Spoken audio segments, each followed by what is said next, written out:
Swimming is a life-saving skill, so I think it's very important for all children to learn how to swim. I think that no matter where you fall income-wise, I think that each kid should get the chance to learn how to swim the correct way.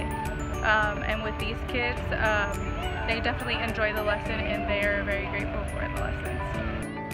It used to be a part of school curriculum, and so a lot of kids would learn it while in school, but now that it's not, they have to come to outside facilities to learn how to swim, so they come here.